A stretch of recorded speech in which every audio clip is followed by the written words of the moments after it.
Bonjour à tous et bienvenue dans ce débat depuis le Parlement européen de Strasbourg. Dernière session parlementaire avant l'été, au cours de laquelle d'ailleurs reviennent un certain nombre de sujets qui ont été des sujets importants au cours de l'année.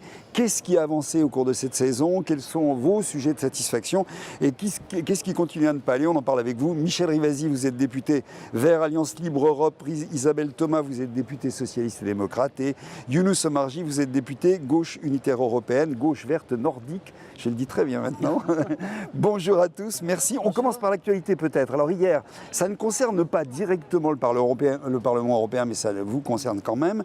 Les États ont décidé des critères de définition des perturbateurs endocriniens, qui sont les pesticides notamment.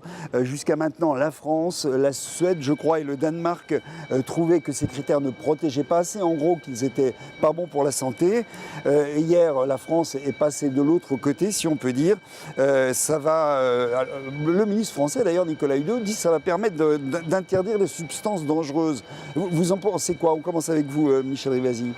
Écoutez, moi j'ai été déçue, parce que c'est vrai que la France jouait un rôle leader avec le Danemark et la Suède, dans la mesure où la Commission, parce qu'il faut quand même rappeler aux gens, deux choses, c'est que ces perturbateurs endocriniens, ça perturbe le fonctionnement hormonal des individus, et c'est à l'origine de cette épidémie de cancer qu'on peut observer en Europe, de l'obésité, du diabète, même d'une perte de quotient intellectuel des enfants. Donc c'est très très grave. Bon.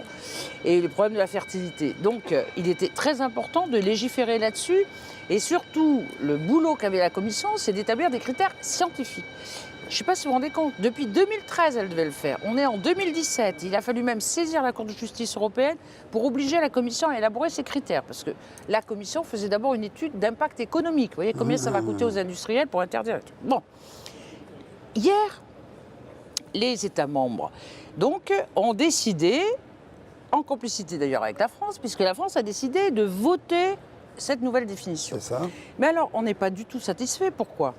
Parce que, c'est un flou artistique le plus total, à la fois sur les critères. Ils remettent en question les anciens critères. Vous savez, on avait sur les cancérigènes, mutagènes, reprotoxiques, on avait les substances avérées, donc dont on est sûr, présumées, suspectées, alors que là, c'est un melting pot, où on va dire il faut suffisamment de preuves pour dire que c'est un perturbateur endocrinien. Et puis en plus, c'est encore mieux quand on a le mode d'action. Bon. Il y a beaucoup de substances on ne connaît pas le mode d'action, mais on connaît les effets. Et surtout, c'est qu'ils ont été soumis au lobby chimique des Allemands, qui demandent une dérogation de substances qui sont des perturbateurs endocriniens pour tuer les insectes. Et ils disent, ah mais comme c'est pour tuer les insectes, on ne dira plus que c'est des perturbateurs endocriniens. Et puis, on est en train de renationaliser. Quand Nicolas Hulot a dit on a obtenu une avancée, mais c'est quoi l'avancée? C'est de permettre à notre agence qui s'appelle l'ANSES d'interdire certaines substances, même si l'Europe ne le fait pas, à des fins domestiques. C'est-à-dire qu'on va interdire certains pesticides pour dire ah ben si vous êtes jardinier ou si vous en mettez dans votre jardin, c'est interdit, mais pas pour les agriculteurs. Et donc on est en train de renationaliser des interdictions, ce qui pose problème parce que l'ANSES nous dit mais il va falloir pas arrêter pour faire une expertise. Ça, voilà. Et puis dans le cas du marché unique, ça va être très compliqué parce qu'on va importer des produits qui peuvent en contenir, on va pouvoir exporter, mais donc ça fait une... Ça ajoute de la concurrence entre les États membres. Ça ajoute de la concurrence, ça ajoute de la confusion. Et ça veut dire qu'on va faire comme pour les OGM, c'est-à-dire qu'on renationalise et il n'y a plus d'harmonisation européenne. Donc moi, c'est vrai que je suis très déçue et je me dis, Nicolas Hulot, il n'a pas été à la hauteur de sa tâche parce que, vous voyez, la France a souvent été leader. Regardez sur le bisphénol. La France disait non, le bisphénol, c'est un perturbateur endocrinien, etc. Et ils ont obtenu gain de cause au bout de 3-4 ans. Et maintenant, l'Europe le reconnaît. Et bien là, il fallait faire pareil sur une définition correcte. Votre avis, Isabelle Thomas? Exactement le même que celui de Michel. C'est un recul. C'est un recul et c'est malheureusement pas le seul. Voilà. Michel est notre porte-parole à tous. Donc je suis totalement d'accord. Nous étions 12 députés européens, Michel en faisait partie également, à demander à la Commission une définition des critères scientifiques et objective. Bon, aujourd'hui, la position de Nicolas Hulot, elle est vraiment très décevante et très inquiétante pour l'avenir. Parce que dans les pesticides, il faut voir que le glyphosate sera autorisé. Vous en parler du glyphosate. Et l'Allemagne a agi en ce sens. Donc, comme la presse le disait hier, il y a quand même une soumission pour le coup ça a au été lobby dit, ça a été et en dit. particulier à la position allemande sur le L'affaire n'est glyphosate. pas terminée. Un petit mot sur le glyphosate. J'allais vous poser la question sur le glyphosate. Une bataille qui a commencé avec une question à la commission, question orale, qui se poursuivra à la rentrée, je l'espère en tout cas, c'est ce sur quoi on travaille, par une audition des agences qui ont finalement fait la décision, mais dont on voudrait que transparence soit faite sur leur position, et si ce n'est pas satisfaisant, une commission d'enquête, en tout cas moi c'est ce que je préconise, et je crois qu'on est nombreux. Donc sur l'affaire du glyphosate, ce n'est qu'un début. L'affaire n'est pas terminée. C'est un début qui dure depuis un moment quand même. Oui, et ce que je voulais dire maintenant, il faut qu'on se focalise tous pour faire une objection du Parlement européen par rapport à la définition qu'ont voté les États membres. Parce que d'après nos textes juridiques, la Commission a outrepassé ses droits. Il est hors de question de faire une exemption comme ça, si vous voulez. Ce n'est pas le boulot de la Commission et ni des États membres. Donc maintenant, il y a un acte juridique et d'objection à faire. Donc la bataille n'est pas perdue. D'accord. Ouais. Autre grand chantier européen, la lutte contre l'évasion fiscale, pratiquée par les grandes multinationales. Alors là, le Parlement européen a adopté sa position sur le... Alors on va expliquer ce que c'est, le reporting pays par pays. En gros, les grands groupes, les groupes dont les chiffres d'affaires, les grandes firmes dépassent 750 millions d'euros, doivent rendre public pays par pays. Obligation d'informer et de rendre public.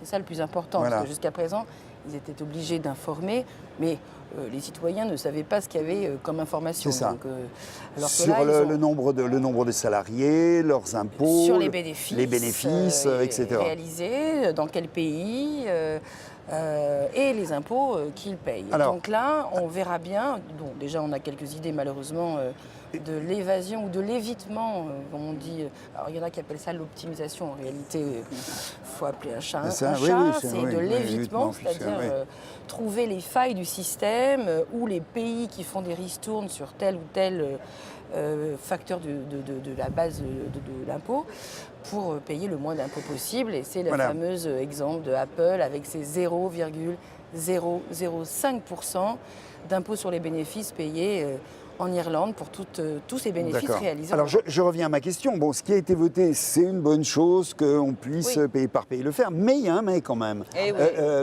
Dites-nous, Michel. C'est le problème de la dérogation. C'est ça. C'est-à-dire, on va leur dire, OK, c'est ce qu'on appelle reporting pays par pays, l'activité, les impôts, les activités. Les informations sur le... Sous couvert de secret commercial, et encore une fois, on a la directive sur le secret d'affaires, ça va être reporté d'année en année. Donc ça veut dire que... Sur 2 ans pour l'instant. Écoute, il y a aussi la clause, il y a eu un amendement qui est passé, d'illimité. Donc si on a ça, ils vont se retrancher derrière le secret d'affaires, il va falloir démontrer que ce n'est pas un secret d'affaires. Mais vous voyez que... Et ça, c'est à cause de qui? C'est à cause des conservateurs. Vous voyez, d'un côté, ils disent « Ah, mais l'évasion fiscale, 1000 milliards par an quand même, ça représente. » Et en ce moment, sur le plan européen, et en ce moment, sur le plan des États, on est en train de rogner le budget, vous voyez, sur les services publics, etc. Des économies, etc. Et là, les PPE, ils ont fait plaisir aux entreprises. Ce qui s'est passé sur le rapport de notre cher collègue Hugues Bayet, c'est une véritable bataille idéologique. Absolument. Et le PPE a pris une responsabilité, de mon point de vue, extrêmement grave. Donc c'est vrai que Hugues Bayet considère que la proposition, et il a raison, constitue une avancée par rapport à ce qu'il y avait avant. Ouais. Mais je note qu'aussi bien Pervenche Berès du groupe socialiste que Philippe Lambert du groupe des Verts ont eu des positions extrêmement dures vis-à-vis des conservateurs. Donc cette bataille est une bataille idéologique avec, là encore, le poids des lobbies industriels qui ont pesé considérablement. Ça aussi, c'est une bataille. Oui, ça pose question, mais à chaque fois, bon, alors malheureusement, il est rare qu'on gagne tous les points. Mais c'est là aussi, encore une fois, une bataille qu'on a initiée juste après l'affaire LuxLeaks. C'est ça. Qui a connu déjà plusieurs rapports sur les questions de définition de base fiscale unique au niveau européen, de reporting pays par pays, avec la commission d'enquête, puis la commission pénale. Donc là aussi, je pense, si je devais dire quel est peut-être le sujet qui a le plus avancé ces dernières années, je m'avance peut-être un peu, mais c'est peut-être la question de l'harmonisation fiscale, alors qu'en théorie, on n'a pas ici au Parlement un pouvoir gigantesque sur ce sujet. Ce qui a avancé, c'est la manière dont on en parle peut-être. Même les résultats. Réellement. Ce qui a été, bien sûr, je confirme ce qui a été dit, c'est-à-dire qu'on a à chaque fois il y a un petit goût amer parce qu'on n'a pas le dernier truc qui ferait que ce serait une vraie victoire, et c'est toujours un problème. Mais quand même, cette affaire cette affaire d'harmonisation fiscale, en tout cas des grandes entreprises et de fraude fiscale, avance. Et honnêtement, il n'y en a pas beaucoup qui avancent. Donc, mais oui, voilà. C'est ce que je veux dire, c'est quand même toujours à recommencer. Alors on sait bien que c'est l'enjeu énorme, bien entendu. C'est presque un enjeu central de société, un enjeu politique fondamental. Mais c'est un enjeu quand même d'équité, de solidarité. Les LuxLeaks, ils nous ont montré quoi ? 350 multinationales faisaient de l'optimisation fiscale. Vous voyez ce terme, optimisation, en fait, c'est de l'évitement au Luxembourg. Vous voyez, Luxembourg, le pays de M. Juncker. Et quand il y a eu... Je dis rien, mais il y en a en France. Mais certainement, il y a l'histoire aussi qui a évité 3 ans des impôts. Donc, il faut s'appuyer sur la commission, et moi je tiens à rendre hommage quand même à notre commissaire Vestager, parce que c'est elle qui a condamné Apple parce qu'il ne payait pas suffisamment d'impôts au niveau de l'Irlande. Et là, elle a tapé. Elle tape en ce moment sur d'autres multinationales, notamment Google, en disant c'est anormal que ces entreprises... Bon, ça c'est bien. Mais nous, aujourd'hui même, vous voyez, c'était cette législation. Vous voyez, et là, il n'en manquait pas beaucoup. Et il y a eu un blocage, et c'est là où on toujours une petite avancée avec un petit recul. Aujourd'hui, on a un règlement qui est un peu un règlement passoire, avec des dérogations temporaires qui vont permettre au final aux experts de l'évasion fiscale de trouver les failles dans ce règlement. Mais il faut voir que le président Juncker sait qu'il est très attendu et très regardé sur cette question.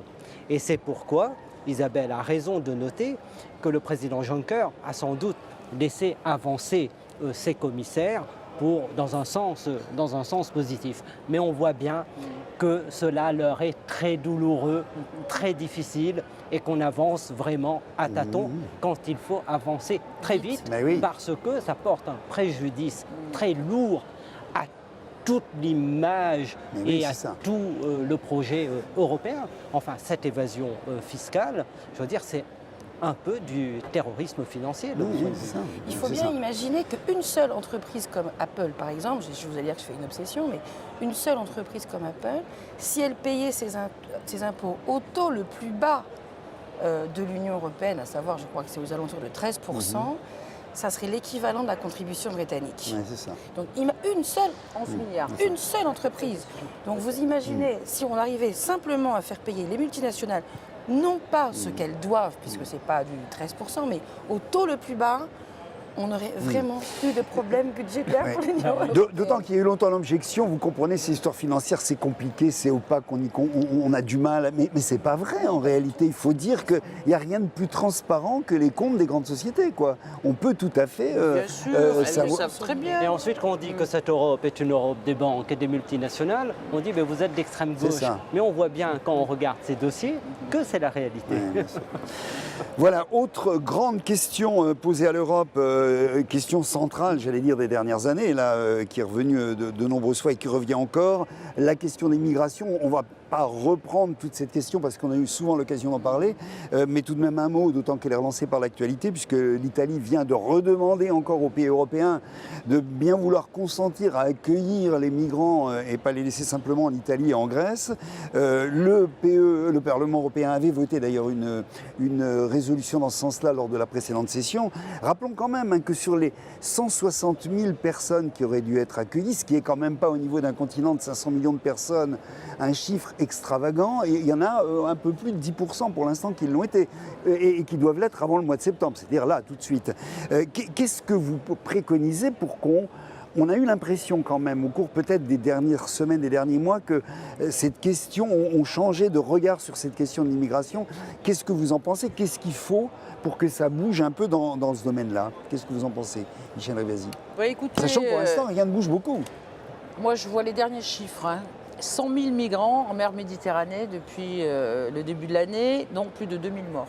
Bon. C'est ça. Voilà, ça c'est les chiffres. Voilà. Maintenant, je suis allée à Lampedusa voir comment étaient accueillis les gens. J'ai vu qu'il y a quelques jours, le gouvernement a dit, puisque c'est comme ça qu'il n'y a pas de solidarité européenne, on demande à ce que les autres pays ouvrent leurs ports.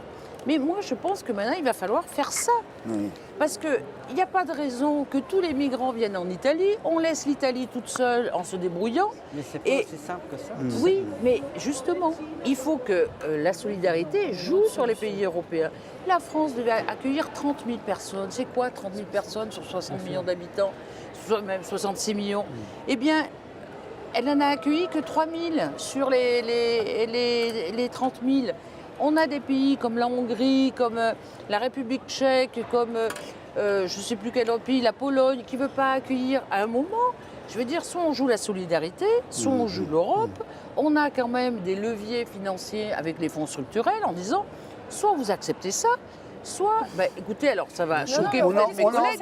C'est bien, parce que ça va ouvrir le débat. Parce que, c'est très bien. Écoutez, il y a bien une responsabilité. On veut l'argent de l'Europe, on se développe, on a des infrastructures, Mais sur on un veut que les sujet aussi entreprises grave et viennent. aussi Et là-dessus, sur concernant... la solidarité, accueillir 160 000 personnes, elle n'est pas capable de le faire. Donc moi, je suis furieuse. Et en même temps, je trouve on reporte le problème sur d'autres pays. Que ce soit le Liban, que ce soit la Jordanie, la Turquie. Qui accueille maintenant des millions de personnes en disant cachez-moi tous ces migrants que je ne saurais voir.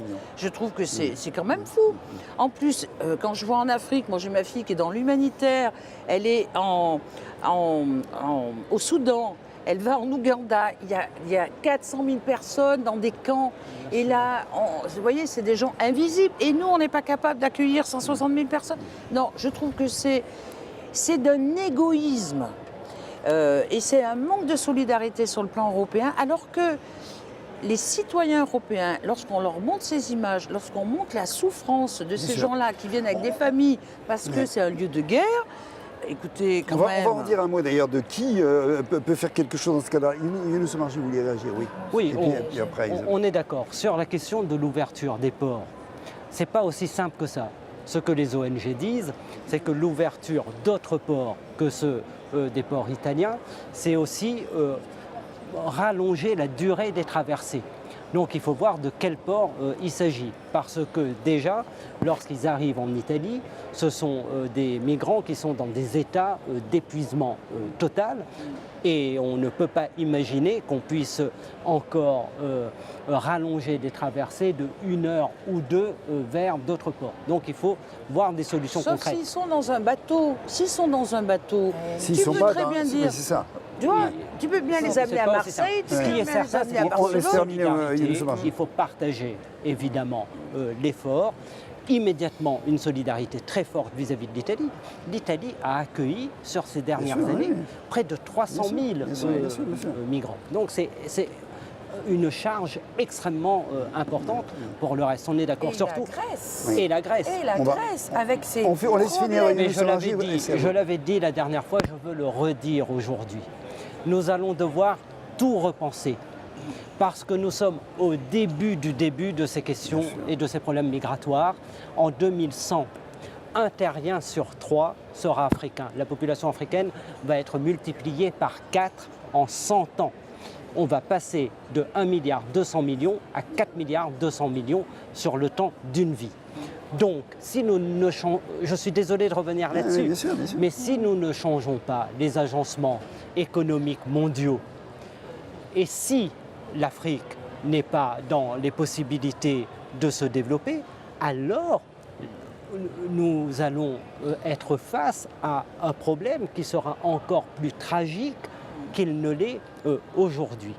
Donc nous devons évidemment répondre à ces situations d'urgence, mais en même temps travailler aux solutions inscrites dans le temps et dans la durée. Parce que nous apportons des réponses, mais nous voyons que les semaines qui vont venir c'est des dizaines et des dizaines de milliers de migrants supplémentaires qui vont arriver. Pas seulement du fait des crises au Moyen-Orient, mais du fait d'une situation épouvantable sur tout le continent africain. Sans compter les migrations Actuellement, climatiques. vous avez une migration qui se fait à l'intérieur du continent africain. Près de 70% de la migration est à l'intérieur du continent africain. Donc c'est un problème d'une complexité inouïe, sans doute le défi le plus important auquel tous les pays sont confrontés. Nous sommes au début d'une révolution démographique sans précédent dans l'histoire de l'humanité. La planète va passer de 7 milliards aujourd'hui à près de 12 milliards, peut-être même plus, en 100 ans, ce qui est rien. Donc voilà, et on est au début de tout cela. Isabelle Thomas, oui. Bon, je partage ce que dit Younous sur le fait que, effectivement, la réflexion, elle devra porter sur le long terme et sur le développement, c'est une évidence. Mais pour l'immédiat, 2-3 choses. La première, c'est que il faut dire aussi ce qui est positif. Le corps de garde-côte européen qui a été créé par l'Union européenne ces dernières années a renforcé considérablement le sauvetage italien notamment, même si on a encore des chiffres catastrophiques de péris en mer, du fait de ces phénomènes migratoires. Deuxièmement, on a un deuxième problème qui est la question effectivement de la Grèce et de l'Italie. Pourquoi ? Parce que ça ne peut pas être la géographie. Or, la géographie joue un rôle physique dans le lieu d'arrivée des migrants, mais ça ne peut pas être la géographie qui fait la politique. Or, aujourd'hui, on a les accords de Dublin qui rendent responsables les États où arrivent les migrants, qui les rendent responsables de leur statut de réfugié, etc., etc. Ça, c'est plus possible. Donc, refonte du système de Dublin. Troisièmement, il y a effectivement la relocalisation, parce que l'Europe n'a de sens, ça c'est vraiment ma conviction profonde, que si la solidarité s'exerce entre ses États et ses citoyens. Or là, elle ne s'est pas exercée. Il faut dire les choses telles que elle ne s'est pas exercée. D'abord, le pire, c'est Visegrad, les pays de Visegrad. Ceux qui n'en veulent pas du tout. Ceux qui n'en veulent pas du tout. Alors ils veulent bien, attention, tenez-vous bien attachés, ils les veulent bien s'ils sont chrétiens. C'est ça, oui. Donc ça, c'est le premier problème. Le deuxième problème de cet non-accueil, c'est que ceux qui auraient dû prendre ces migrants, la plupart, même qui avaient dit qu'ils le feraient, n'ont pas été à la hauteur parce qu'ils ont tergiversé, parce que les administrations... Bref, je ne sais pas pourquoi, toujours est-il que les chiffres ne sont pas à la hauteur. Moi, je pense maintenant, stop, voilà. Je ne sais pas s'il faut utiliser les fonds structurels, Michel. Je n'ai pas encore tranché, on en discutait avec Younous. Ce que je sais, c'est qu'il faut des sanctions.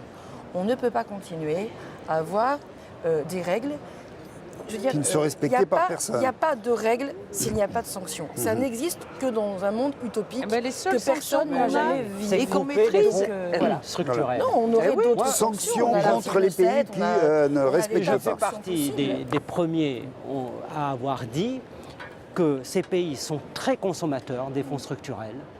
Et en même temps, ce sont dans ces pays qu'on voit reculer pas seulement par rapport d'ailleurs aux migrants, mais qu'on voit reculer les droits fondamentaux, y compris vis-à-vis des femmes, pas tous, mais dans un certain nombre de ces pays. Donc, ce que je constate, c'est que l'Union européenne sanctionne aujourd'hui lorsqu'on ne respecte pas ces fameux critères sur la dette et le déficit structurel. Comme si que l'Europe, c'était ces valeurs-là, ces critères-là. Eh bien non, l'Europe, c'est d'abord des valeurs. Donc ce que je dis, c'est que sanctionnons aussi pour le non-respect des droits fondamentaux. Et à ce moment-là, on va replacer la priorité sur les valeurs. Et je crois que c'est par ces sanctions qu'on pourra peut-être aider des pays comme la Hongrie ou d'autres pays à revenir à des positions plus raisonnables. Je suis assez d'accord avec ça. J'avais déposé un amendement en ce sens dans le rapport MFF, dans le rapport sur la révision du cadre financier pluriannuel, qui a été voté majoritairement. Vous allez garder la parole, Younous Omarjee, sur les régions ultra-périphériques de l'Europe, puisque vous allez en parler en session. Vous présentez un rapport pour une meilleure intégration, on va dire en quelques mots, de ces régions d'outre-mer au sein de l'Union européenne. La crise sociale en Guyane, par exemple, récemment, on a eu l'occasion d'en parler, nous a montré à quel point ces pays étaient en difficulté, ces régions. Qu'est-ce que peut faire l'Europe ? Qu'est-ce que vous proposez là, tout de suite, à l'heure actuelle ? Je suis un peu énervé, en fait. Parce que l'Europe, la Commission européenne, nous balade de stratégie en stratégie. Or, ce dont nous avons besoin aujourd'hui, c'est de mesures immédiates, de mesures concrètes pour changer la situation. On doit se poser une question, pourquoi est-ce que tout cet investissement européen qui est qui existe, réel, qui est important, ne porte pas des résultats à la hauteur des objectifs fixés au départ. Donc ma proposition est une proposition qui vise la performance des fonds européens en levant un certain nombre de freins et de verrous pour la meilleure mise en œuvre des politiques européennes. En fait, j'appelle à la cohérence des politiques communautaires.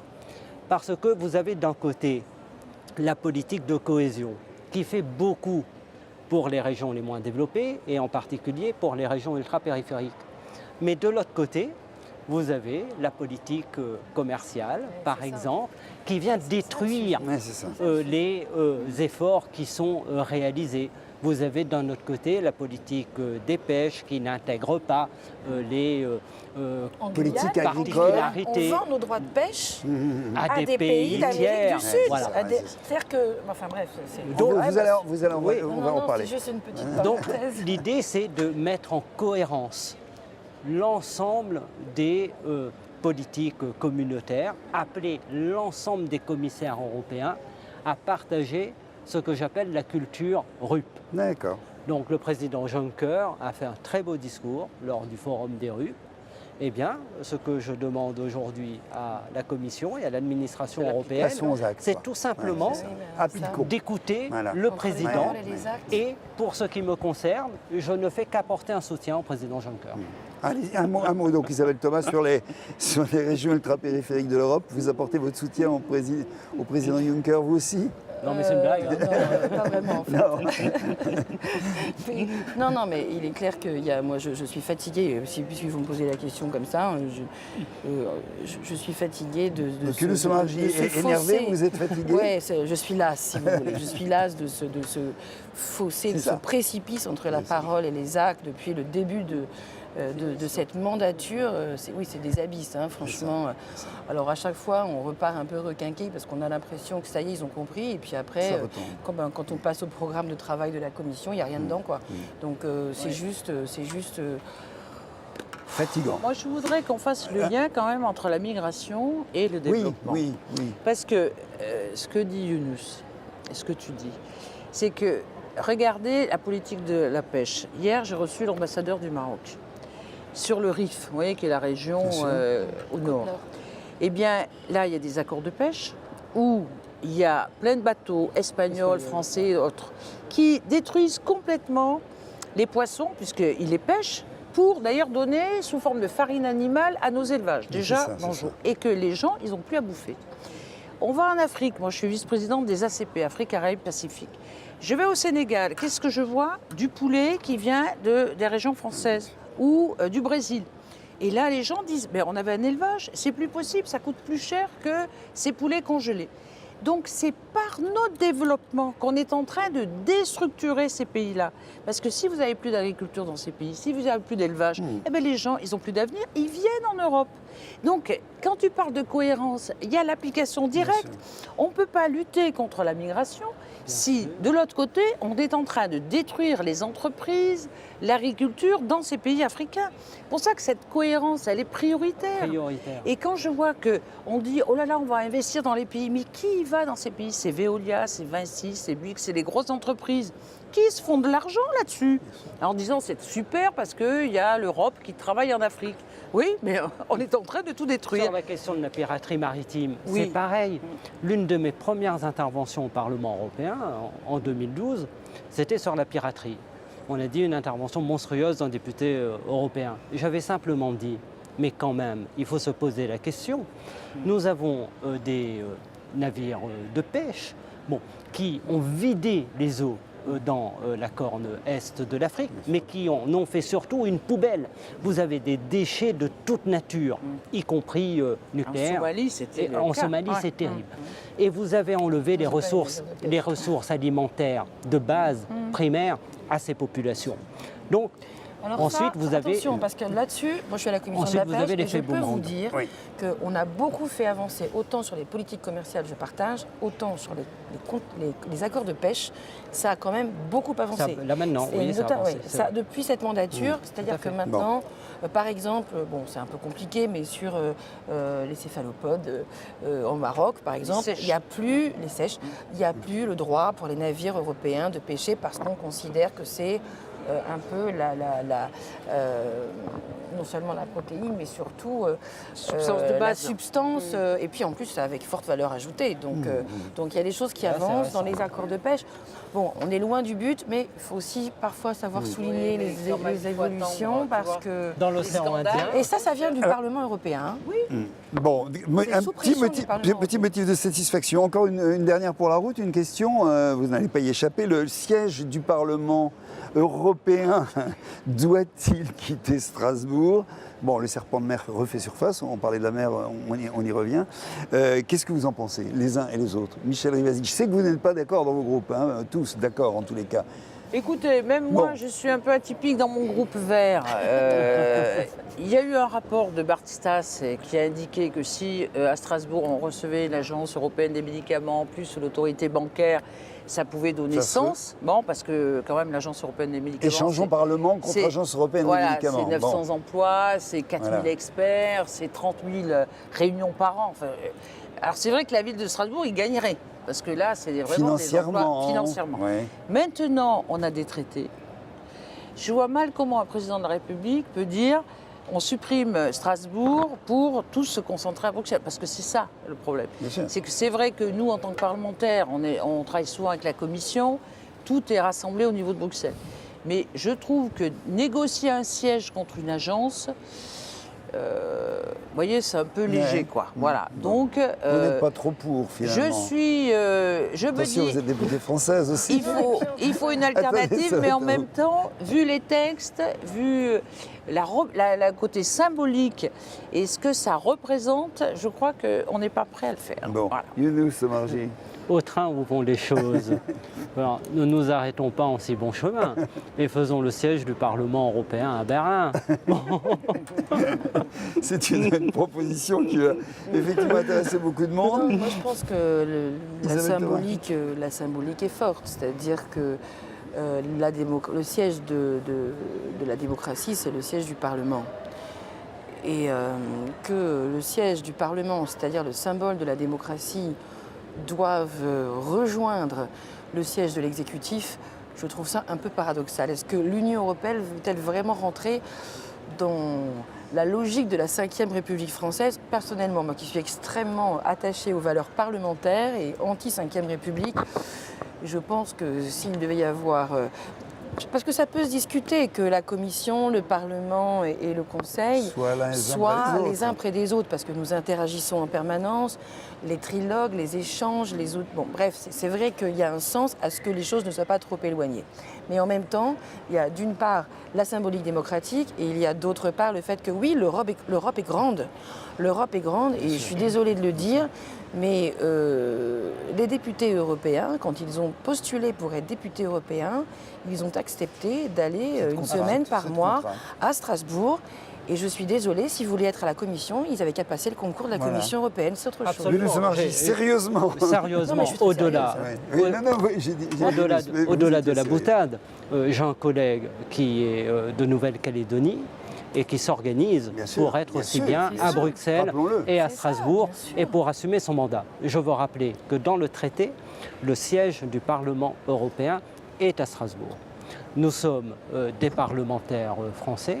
Nous avons aussi en préoccupation les raisons qui ont fait que le siège du Parlement européen est en France et bien sûr. à Strasbourg. Et je crois, et je milite, pour que le siège du Parlement européen reste en France, reste à Strasbourg. Et je ne connais pas, jusqu'à ce jour, mais on peut être étonné par l'audacieux président Macron, mais je ne connais pas encore de président de la République qui va accepter Français, en tout une cas, modification du En tout cas, traité. pour l'instant, il s'est en bien ce gardé de sens. dire quoi que Voilà. ce soit. Voilà. Moi, j'ai été assez Donc, surprise. je pense qu'on va en reparler pendant longtemps. Et attention, Ça serait quand même paradoxal, cet été, il y a enfin. des décisions qui peuvent, enfin en tous les Voilà, cas, il y a ce des que je trouve décisions quand même importantes qui peuvent être paradoxal, prises. c'est que ce On en parle. Parlement vient de rendre hommage à Edmund Cole. Oui. Non, mais quoi Ça qu'on pourrait être en aussi un pense, mauvais symbole. Hein. Non, mais je veux dire, voilà, ça pourrait être le au symbole que sens- l'histoire, une page de l'histoire est tournée aussi. Enfin, voilà. D'autres pourraient Oui, l'interpréter une comme page ça. de l'histoire. Enfin, l'histoire reste l'histoire, elle ne s'efface pas Bien sûr. comme ça. Oui, enfin, Bon. le problème, c'est que nous, on Il y a un veut bashing une autre Europe français, quand même. où le Parlement a plus de pouvoir que C'est ça. Donc, il n'est ce pas- qu'on il n'est pas veut nécessaire à qu'il l'heure soit bossé. actuelle et que c'est pas qu'aux États On avait membres à compris. gouverner. Voilà. Ouais. Donc c'est peut-être ça qu'il faut remettre en question plutôt que le siège. Voilà. Merci C'est à pas vous. la Donc, priorité. on se retrouve, si j'ai bien compris, si je vous ai bien entendu, on se retrouve en septembre, Ouais, ici, avec au plaisir. Parlement européen à Strasbourg. À Strasbourg. Merci à À Strasbourg. Strasbourg, absolument. Merci à vous. Bonnes vacances à vous. Bonnes vacances Merci, également à ceux qui merci. nous avez suivis. Et bien sûr, à la rentrée au mois de septembre. Au revoir.